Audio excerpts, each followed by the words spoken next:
Hey guys, how's it going? It's Al. NBA is about to start up again, finally. Obviously, there are larger things that we have to pay attention to. There are bigger fish to fry out there with everything COVID related and all the other stuff that we have to get through with what's going on in the country and what's going on in the news. However, we do get a little bit of a respite now with sports starting back up. MLB starts up in a day. We've got NBA starting next week. And without sounding too hokey, it's going to be like Christmas every single day. And I don't mean that in the hokiest way possible, but it is going to be a Christmas-like slate. For those of you who played NBA DFS before, there's going to be, 5, maybe 6 games per day. Some of them starting really early, and they're going to be staggered throughout the day I'm on the West Coast, so it's going to start at like 10 o'clock to 11 a.m. for me. And the final game is going to tip off at 6 to 6:30 p.m. on my coast. For those of you on the East Coast, sorry, you're going to have to deal with some 9:30 tip-offs. That might suck for you, but, you got to live on the West Coast, which is the best coast, and then we can just deal with NBA and not have to stay up until 3 in the morning to wait for our sweats to finish. But that's neither here nor there. We did bring somebody who is an absolute expert on NBA.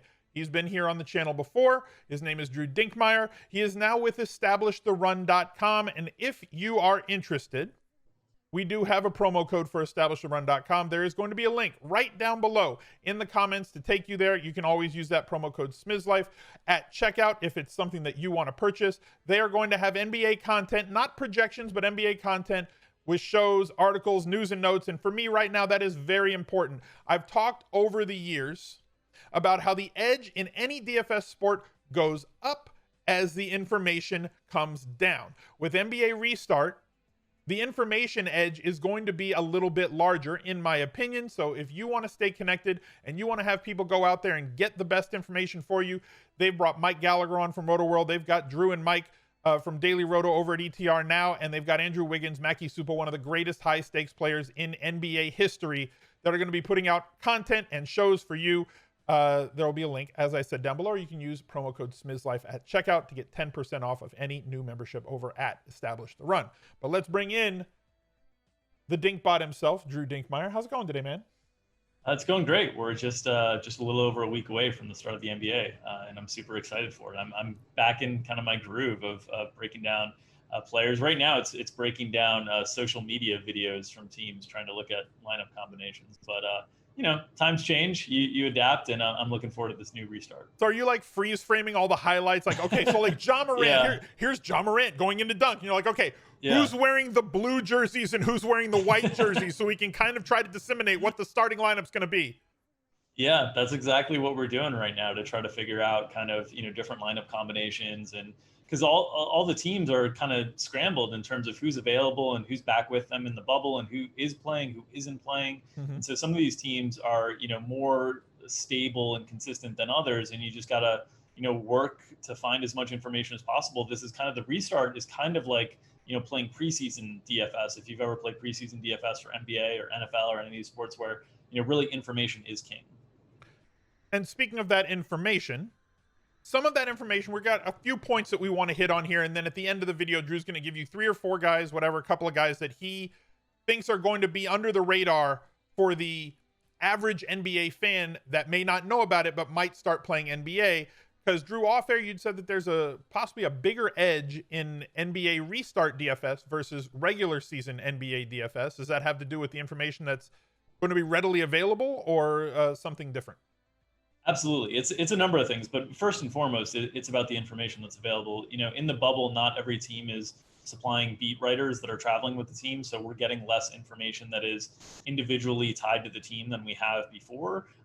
The access to these players is just a little bit kind of cut off.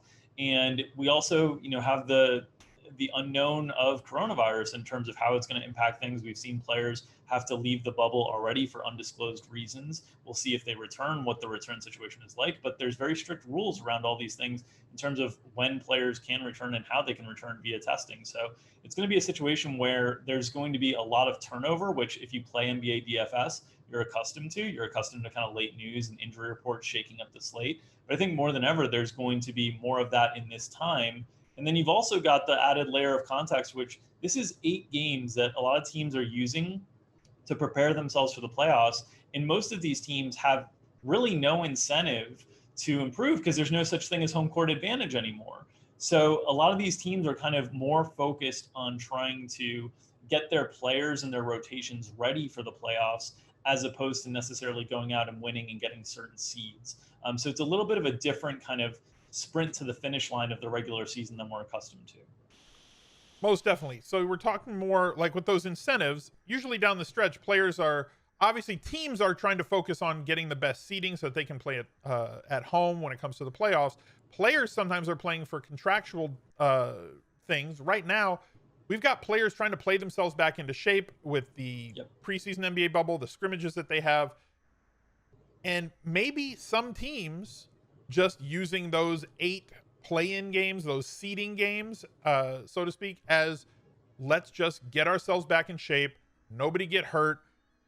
What is the potential of players going maybe, or being told to go, not players going, because that makes it seem like they're not giving their all, but like teams saying, look, get out there, compete, but play somewhere between like all-star game level and NBA regular season level? Yeah, I think that's certainly a possibility. I think the thing that we're more likely to be able to ascertain is simply what kind of minutes expectations are players going to have. And certainly the whole landscape of a DFS slate changes wildly based on the top players on the slate and how much they're expected to play. You know, if we have a normal slate where in the regular NBA season, not this restart situation, where you have, you know, Giannis and LeBron and James Harden, and they're all kind of projecting for mid 30s minutes, then you've got these guys as, you know, worth their price tags. But if we pulled all those guys back on the restart and we pull them back to 24, 25, 26 minutes the first few nights, then paying that hefty price tag for them might not be as useful. It kind of depends on the slate. And we also might get differentiation in terms of how quickly teams choose to bring their players up to speed. We've already had some quotes from Mike D'Antoni about wanting to get James Harden ready to play 38 to 40 minutes a night like he's going to have to in the playoffs. How quickly will they ramp him up? These are the types of things that are really going to change the nature of DFS compared to when we're playing kind of normally in the regular season. You're going to have a lot more information challenges of trying to figure out who's playing what minutes and what rotations are going to be really deep and treating this as true preseason, and what teams are going to be ramping things up quicker and treating this a little bit more like a preparation for the postseason. So it's very interesting to sift through all of this information, and I think it makes for a higher edge environment when a lot of these different things are changing the nature of the slate. Yeah, I think that there's going to be way more predictability in terms of minutes when it comes to the playoff games as opposed to the play-in games. Evaluating some bench talent, how are we going to go about doing that, considering that a lot of teams are going to be missing players? Players are opting out of going to the bubble because of real-life reasons. I'm not faulting them for doing that. It is their right to do that, and some people it is more responsible for them to not be there right now with their family or home situations. So as that affects us as fantasy players, the bench talent of certain teams, or even the core players of certain teams like the Lakers, with Avery Bradley not being there, then replacing with J.R. Smith, how is this going to affect things with different teams? It's going to affect things on the DFS front quite a bit, because I think what a lot of people will normally do when they see a bench player sort of elevated into the rotation, into the starting lineup, is they'll just kind of adjust their minutes upward and not really think much about, you know, how the efficiency of that player is going to change in sort of a new role. And so I think some of the expertise around NBA DFS is really understanding sort of the context around the variables that have been put into place for a player's performance in the past. And so, you know, we're a bunch of NBA junkies that are used to kind of doing this all the time and really sifting through and understanding, okay, this player in this lineup combination is going to be a higher usage player than he will be in the starting lineup. He can do these other things though, and he'll maintain this level of productivity and efficiency. And so I think on this restart, there's going to be so many moving parts, with players getting rested, with rotations kind of expanded, with teams shredded in terms of their depth because of players returning late to the bubble or not returning at all, that you're going to have so many more situations. In this sense, it is sort of similar to late season, regular season NBA DFS, where you're just evaluating so many kind of fringe players that you haven't had your eyes on a lot during the course of the season. We'll talk about a few of them at the end of the video that could really surprise during this restart. But I think it's going to be a really important part of NBA DFS, is really understanding kind of which bench role player is going to be able to carry his usage and his opportunity into the starting lineup, and which ones are going to take a real back seat to the stars playing around them. Now, looking at that from, because like you said, there's going to be guys thrust into, especially in, let's say, the first 2 or 3 games of those 8 seeding games, uh, these players could be really low salaried for at least the first 2 games until the Yep. sites adjust, which could create, and you know that the way that I've always built my lineups in NBA has always been favored towards a stars and scrubs mentality. Right now, with bench players possibly being forced into 20 to 24 minute a game roles, and they could be on DraftKings price between 3K and 4K, there could be these guys that are pushed into spots, whether they're playing with the first unit or whether they're going to be the scoring punch on the second unit. Understanding how those guys are going to work with the other players that they have is going to be important, because just because a guy is starting doesn't mean that he's going to get a lot of usage. And it may be better for those first 3 or 4 games before they start ramping up minutes to use the guys that are getting extended minutes or extended run with the second unit, because they will have higher usage rates. Yeah, it's either going to be those situations that you want to look to attack kind of early on in the restart, or the situations where teams have been decimated by injuries or players choosing not to come to the bubble and play. And there's going to be a lot of opportunities for usage on teams like San Antonio, Washington, some of these teams that have been invited back to potentially make a run at a playoff spot. But the way that they are coming back with the roster that they're coming back with, without guys like Bradley Beal, without guys like LaMarcus Aldridge, you can make the same case for Brooklyn without Spencer Dinwiddie and Kyrie Irving and obviously Kevin Durant still. You have these situations where there's going to be a lot of opportunity available. And those are situations where you really need to be able to distinguish which role players are going to step into fantasy producing roles versus ones that are going to kind of just stand in the corner and look to be, floor spacers for everybody else. And you're going to be sitting there praying that they hit their 4 threes to be able to get to value. There's nothing wrong with somebody hitting 4 threes. Yeah, but if that's their only path to value, you're going to be sitting there. It's those PJ Tucker nights where you're just sitting there hoping like, all right, we're going to need the 7 to 8 rebounds, and then we're going to need him to knock down those 4 corner threes for it to all work. I think that the potential for a lot of value out there, especially in those first half of the seeding games, are going to be tremendous. And as you mentioned, players on teams that are missing massive usage players is going to be what you're going to have to key on.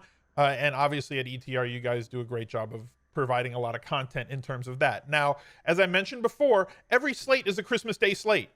So how are you going to advise people? Because if they've never played a Christmas Day slate before, right? Not everybody grinds NBA the way that I used to, the way that you still do, the way that a lot of my Twitch following does, right? Like they grind NBA every single day. They understand the ins and outs.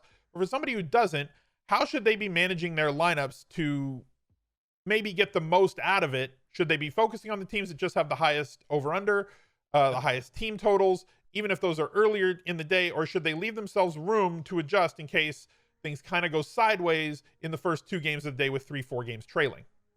So the whole idea behind kind of these longer slates that play out with more late swap, as we've seen the Christmas Day slates that are, some of my most enjoyable slates of the year to play, you really want to set yourself up to be able to use late swap effectively, because what late swap does is it just gives you more information when making any of your decisions. And I think in the NBA, a sport that is very influenced by late news, and in a sport, in this situation where you're going to have testing and different things that might come up and bring about late news, you want to be able to react. So a few tips for taking advantage of late swap. The first thing that I'd say, make sure that your flex positions, the positions that you could use either as a pure flex or a guard forward, those types of positions you want to have filled out with your latest starting players. So you have the most flexibility you can with your roster to be able to move pieces around late if things do change.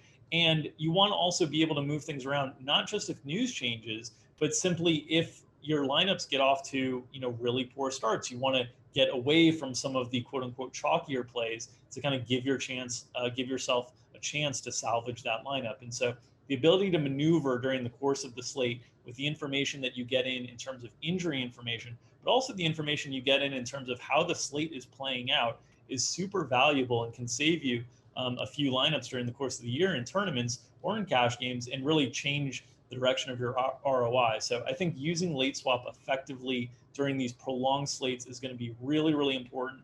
I'd make sure to keep it as much flexibility as you can in those lineups. I'd also make sure that in this situation with this amount of uncertainty, when you have kind of tiebreakers on higher priced players, I would generally lean towards using the tiebreakers on the highest priced players as the games that are earlier in the slate, just because you're going to have more things that kind of come up during the course of the slate that can really shift things. Now with value players, that one I think you can leave a little bit open and leave for more flexibility later. But with those higher price stars that are going to be harder to replicate later in the slate, if something changes dramatically, I would use it as a tiebreaker to start the earlier game and kind of be able to shape the roster from there. I think that's an absolutely great tip. Is like, it comes down to like auction drafting, right? To kind of make a correlation here, right? If you're playing in an auction league, if you don't spend the money on the players that you want, you're going to have to spend the money later on the players you don't want. Yep. And in daily fantasy NBA, as that pool shrinks throughout the day, getting towards those 6 to 7 p.m. games, there aren't that many guys left for you to spend that money on. So if you want to get those primetime players, the guys that have opportunities, realistic opportunities at triple doubles in limited minutes, make sure that you get those stats locked in from the earlier playing guys, because there may not be guys later for you. And then there will be value that should open up throughout every slate based on just rest, based on anything else. You got to give the people what they want, Drew. They want to know, give me 2, 3, give me a couple of guys that may be flying a little bit under the radar that you think are going to be kind of fantasy studs for daily fantasy with this restart that the public may not be expecting. Yeah, so these are names that the public definitely might not be expecting. Nice. Because some of these teams are just ravaged. We'll start with Washington. Washington's not going to have Bradley Beal or Davis Bertans, and that just opens up a ton of usage to float around. I mean, those were 2 of the highest scoring players on the team. And certainly some of the names that like Rui Hachimura, will get more of a substantial role. We'll see who wins the starting center spot between Thomas Bryant and Mo Wagner, but those guys will have a role as well. And really everyone on Washington will have a role. But the guy that they've been talking about using in that Bradley Beal spot, they've been talking about their offense still being a lot of dribble handoffs, which basically what the point guard does is he brings it up, he sets a screen and hands off to Bradley Beal, and then Beal sort of initiates the offense.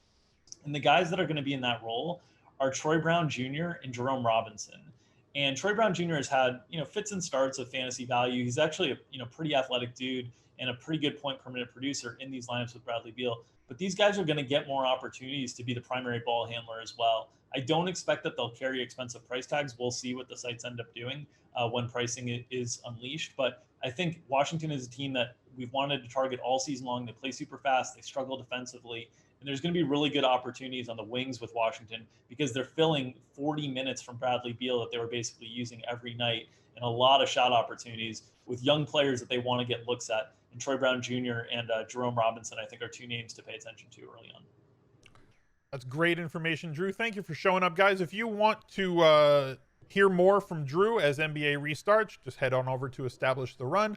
There's a link down below in the comments section, or sorry, not the comments, in the description, or you can use promo code SMIZLIFE at checkout. They have news and notes 3 days a week. They have great podcasts. They're going to have behind the paywall live shows and articles as soon as NBA restarts to help you make the best decisions that you can every single day of Daily Fantasy NBA. Drew, thanks for joining. Appreciate you being here. And until that next video, I'll see you guys later. Bye. He's a legend.